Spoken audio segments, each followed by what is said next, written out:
प्रधानमंत्री 2000 कर रहे हैं और सबको पूंजीपति। ये गांव अगर रात को देखिएगा तो शमशान लगेगा सर। कहने की हर जाति को एक समान देखना चाहिए, हर धर्म के।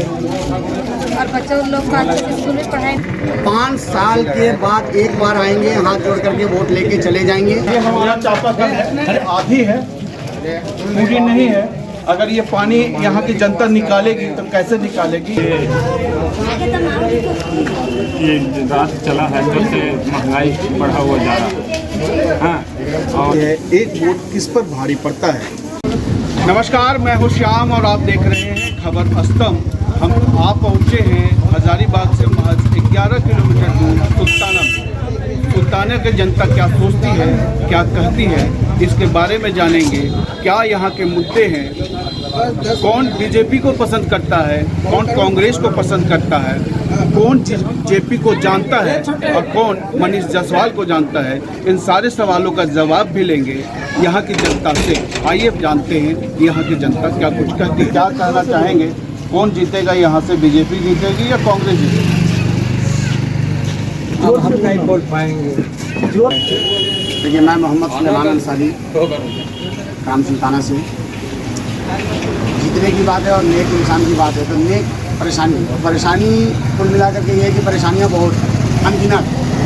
परेशानियों का तो कोई गुंजाइश मतलब पता ही नहीं कि परेशानी कितना है। लोग समझ ही नहीं पा रहे कि परेशानी मेरे साथ ये सुखद है। सुखद तो है ही नहीं। इसलिए सुखद नहीं है कि किसी भी काम के लिए अगर कोई ब्लॉक स्तर पर कोई काम किया जाए तो ना ही तो कोई हमारा जो प्रतिनिधि है तो प्रतिनिधि भी उसी तरह का करप्ट है। हमारे जितने भी पदाधिकारी हैं वो भी उसी तरीके का है। अब आम जनता जो है वो परेशान ही परेशान है। आम जनता को किसी भी तरीके का वो सुविधा नहीं मिल पाता है लोगों को, चाहे आवास से हो और भी तरह तरह का हो, जल हो, पानी हो, दुनिया हो, गाड़ी हो या और तरह का काम हो। और कहीं शिकायत कीजिए तो उसका एक्शन भी रिएक्शन नहीं होता है। ये मुसलमान गरीब नहीं है, मुसलमान भी गरीब है। हर इंसान को हर तरह का सुविधा बराबर का मिलना चाहिए। अगर हम यहाँ पे 10 व्यक्ति हैं, 10 में अगर 3 हिंदू है, 3 सिख है, 3 ईसाई है, 9 व्यक्ति हो गए तो तीनों को हिस्सा बराबर मिलना चाहिए। ऐसा ना कि हिंदू को एक मतलब कि ज़्यादा दे दिया जाए, सिख को ज़्यादा दे दिया जाए और मुस्लिम को छोड़ दिया जाए। अब 3% आप 3% हमको अगर मिला तो पंचायत में हमारा 3% मिला, 3% में क्या होगा? पूरे लोगों का वोट बन जाएगा। सल्लू आगे भी है और लोगों की मांग है कि सल्लू जो है उनके प्रतिनिधि के रूप में बातें उनकी रखे। जी सल्लू, बताएं क्या चीज कहना चाहेंगे आप? जो मुद्दे हैं यहाँ के, उन मुद्दों के बारे में क्या कुछ कहना चाहिएगा? तो यहाँ 2 पार्टियाँ हैं, तो बीजेपी और कांग्रेस, उनके बारे में क्या? सरकार किसी भी, या बीजेपी हो या कांग्रेस हो, सब लोगों को शांति और जो सुविधा है मिलना चाहिए। आदमी लोग को मिले, कोई भी पार्टी हो या बीजेपी हो या कांग्रेस, ठीक है, मिलना चाहिए। सुख से 2 रोटी कमाए और खाए।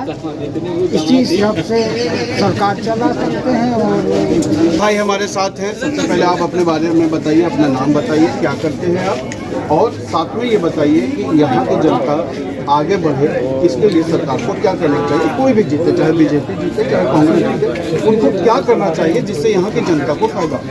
मेरा नाम मोनू कुमार है, मैं पढ़ाई करता हूँ। यहाँ की सबसे बड़ी समस्या शिक्षा की है। हमारे गांव में एक भी हाई स्कूल नहीं है। यहाँ के बच्चे जब पास करते हैं मिडिल स्कूल से, उसके बाद उनको पढ़ाई करने के लिए हजारीबाग जाते हैं।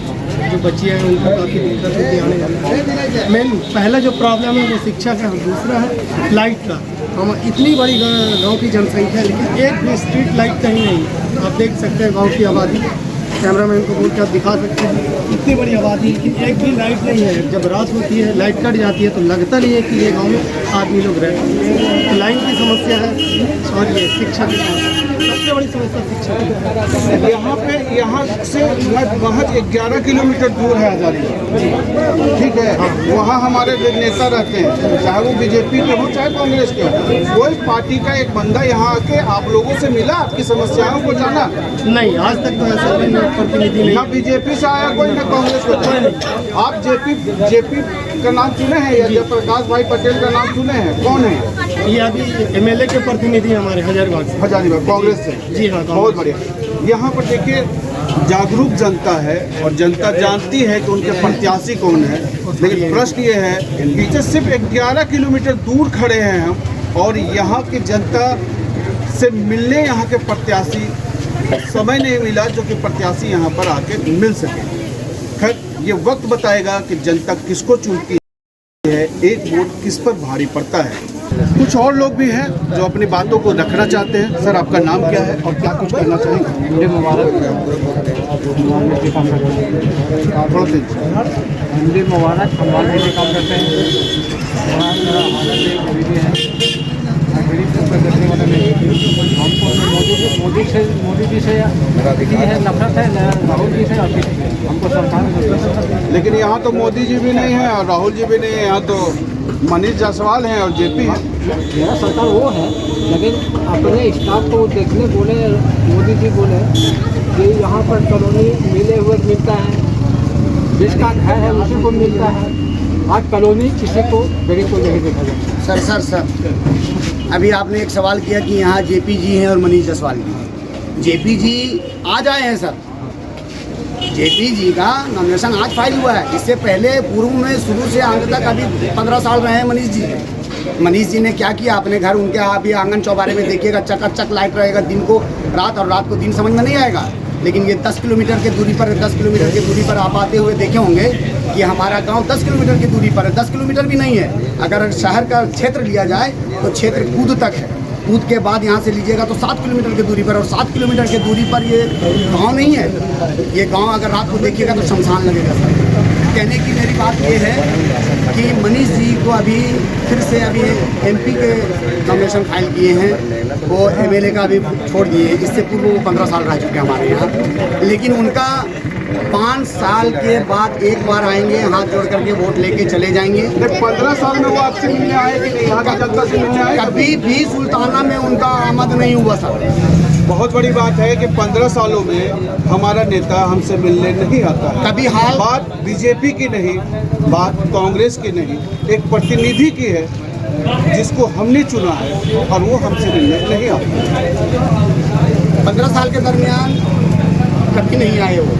5 साल में एक बार आते हैं, भाईचारा निभा करके मीठा मीठा बोल करके लोगों को अपने हिसाब से बोल करके वो वोट लेके चले जाते हैं। लीड तो कर जाते हैं। लीड होने के बाद यहाँ पर आप बाद में लोगों से भी पूछ लीजिए, ये एक घनी आबादी है सर मुस्लिमों का यहाँ पर, लेकिन वो कभी यहाँ आकर के मुस्लिमों का हाल खैरियत नहीं पूछा गया। क्या चाहते हैं हजारीबाग के जो मुसलमान हैं, वो क्या चाहते हैं? क्या उनको क्या लगता है कि उनको क्या होना चाहिए, क्या नहीं होना चाहिए? आप आज उनके प्रतिनिधि के रूप में अपनी बातों को रखिए।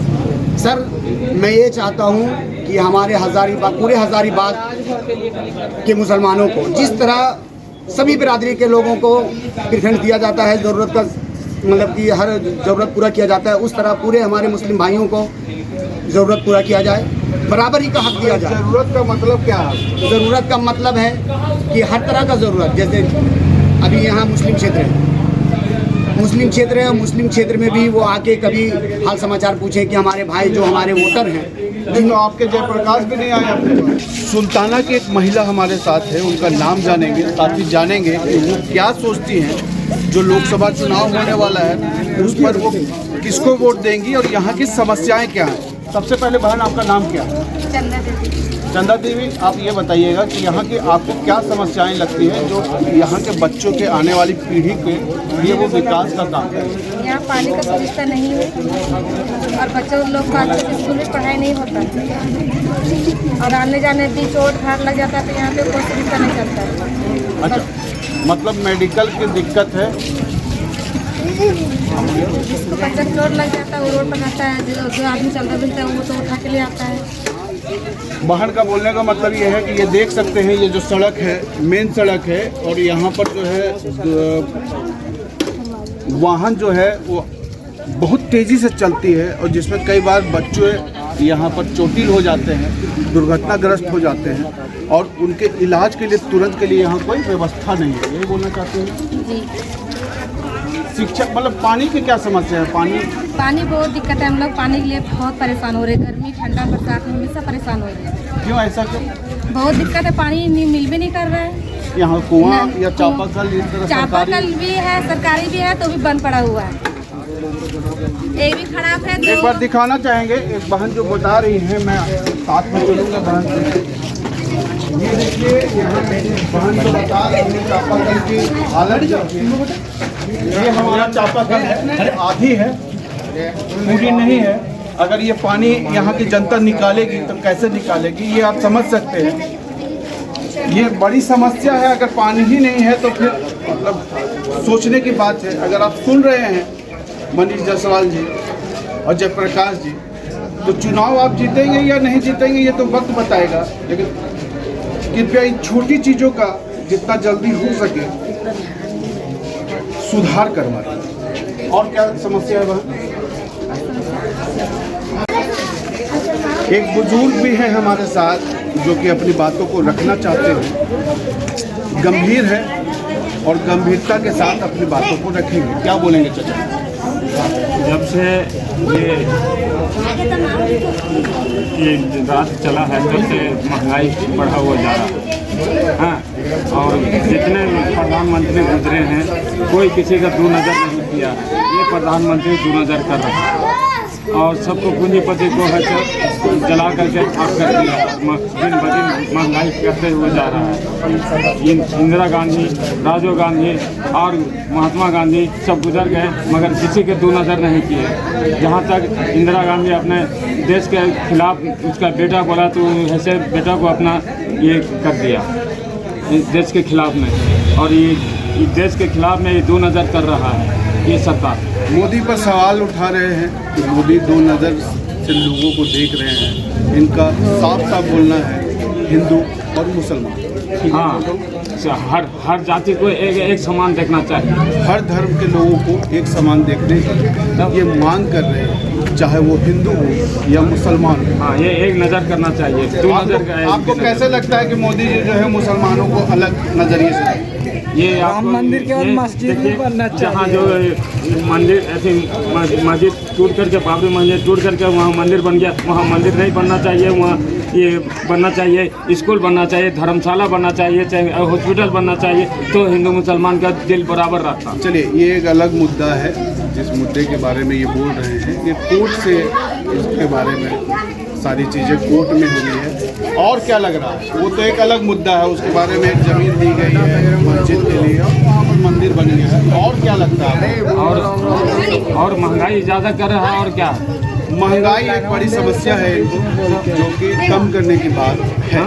बहुत बड़ी बात बोल रहे हैं कि गैस जो कि घर की एक ज़रूरत है, जिसके बिना घर नहीं चल सकता, उसकी महंगाई बढ़ गई है। लेकिन कई लोगों को तो, गरीबों को तो फ्री में भी दे रहे हो। नहीं, फ्री नहीं, सब गरीबों ने बेच चुका है गैस, पैसा चलते लेने के चलते। इस यात्रा में सुल्ताना के आगे भी कई वोटर हैं जिनसे हम जानेंगे जनता ने क्या कुछ कहा। आपने सुना। आगे की यात्रा में फिर किसी एक जगह पर बातचीत के लिए हम मौजूद होंगे और आपको बताएंगे कि वहाँ की जनता क्या सोचती है, क्या कहती है, किसको जिताएगी, किसको हराएगी। तब तक के लिए मुझे दीजिए इजाज़त। नमस्कार।